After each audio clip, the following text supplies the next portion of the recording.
Même s'il n'est qu'une espèce perdue au milieu de la multitude du vivant, l'humain est sans aucun doute l'espèce dominante à la surface de sa planète.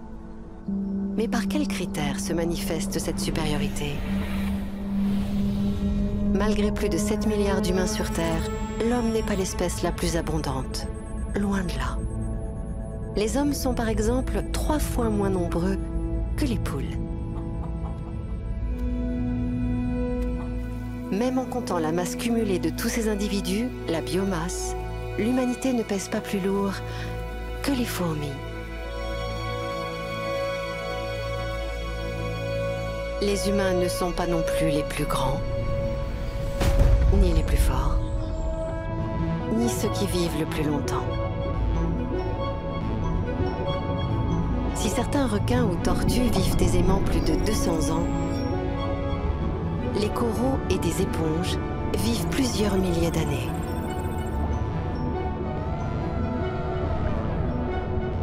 Certaines espèces de méduses sont même capables de rajeunir pour relancer sans cesse le cycle de la vie.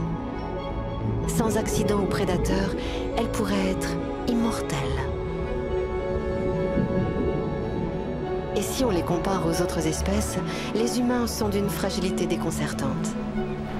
Les étoiles de mer, par exemple, peuvent faire repousser tout leur corps à partir d'un bras.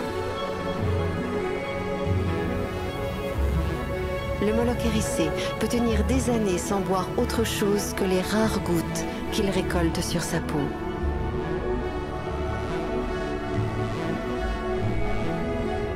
Quant au tardigrade, cette charmante petite bête fait passer l'humain pour une petite nature.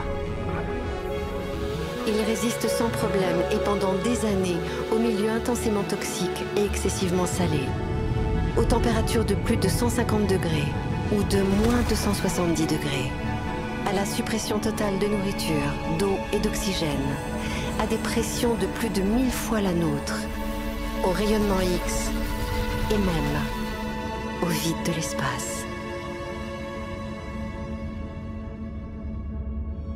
Les humains ne supportent qu'une petite gamme de températures.